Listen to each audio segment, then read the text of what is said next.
Okay guys, so we're going to lay out this belly pan. Going to do some plasma cutting here, cut this down to the size we need. So that's what we're doing here.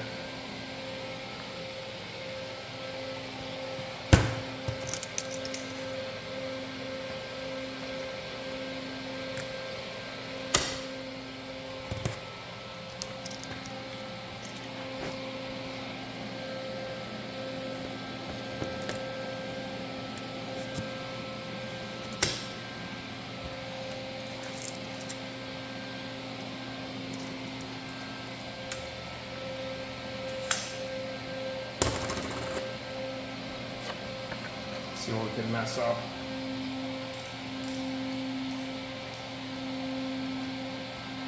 Put your welding helmets on.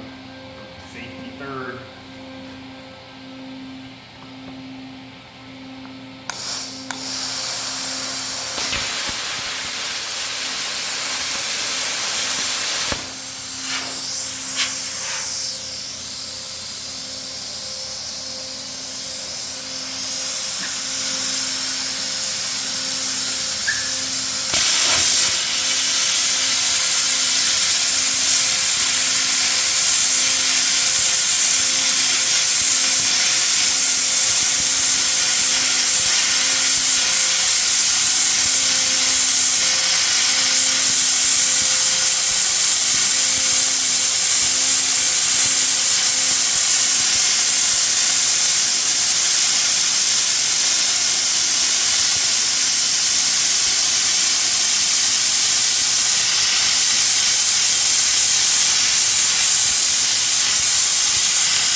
Okay, it wasn't the straightest cut, but I don't have a powered shear or a foot shear or anything like that, so we had to use a plasma cutter. Probably could have been a little straighter, but it's cut nonetheless. So, okay, you can see how rough this is from the plasma cut. All jagged and kind of crappy. It cuts it, but we're going to clean it up with a grinder real quick here.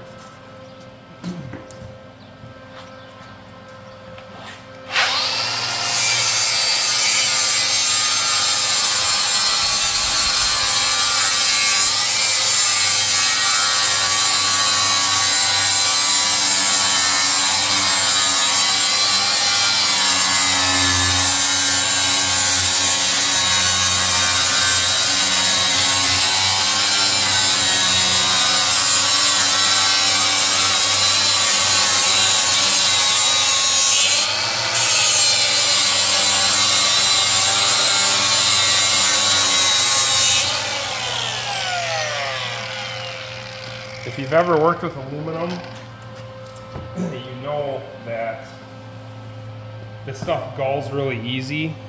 So if you're using a grinding wheel or something like that, you probably should use some wax or some Lennox lube tube or something like that. Makes your life a lot easier. But those of you that have done it, you know it gulls really easy.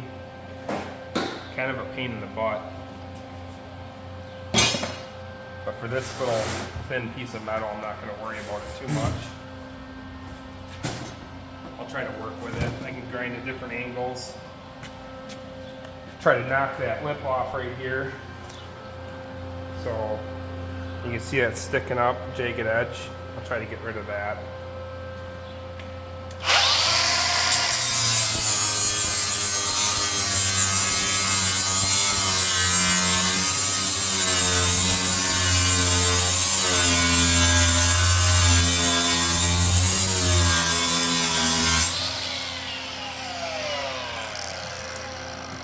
Okay, hang tight, I'm going to grab some of that Lennox lube tube.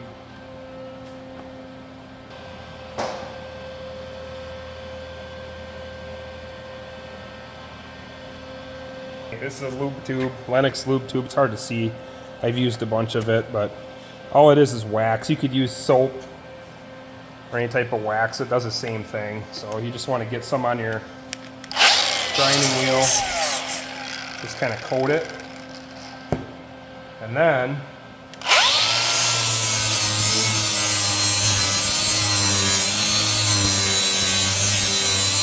that just knocks that right off.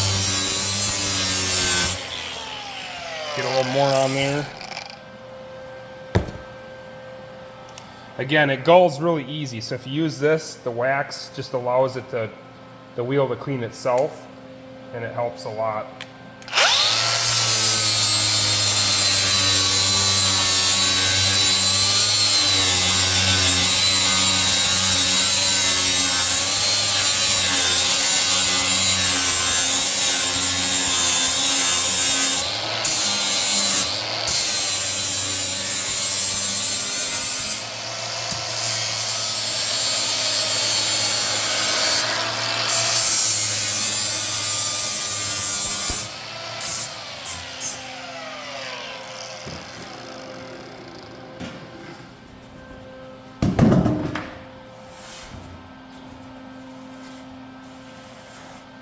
There we go. Cleans that edge up real nice.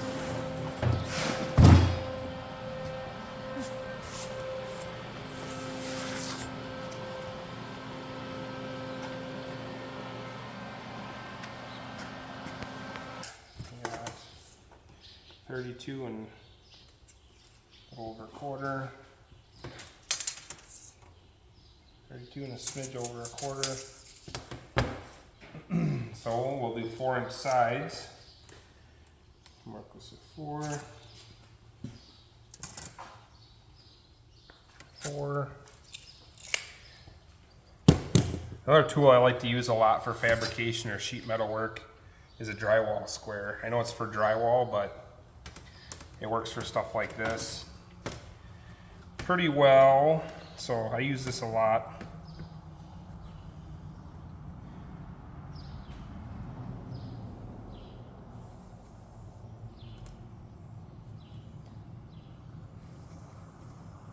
I'm just going to mark this so when I take it to bend it, I'm not second guessing myself and bending it in the wrong spot. So it'll be marked out, ready to go. And we're going to just bend up a 4-inch lip on each side. And then I'm going to come back with some flat and weld some flat in the ends, or angle. I might even use aluminum angle to weld in there. And then again, just use some silicone to seal that up. So that's the plan.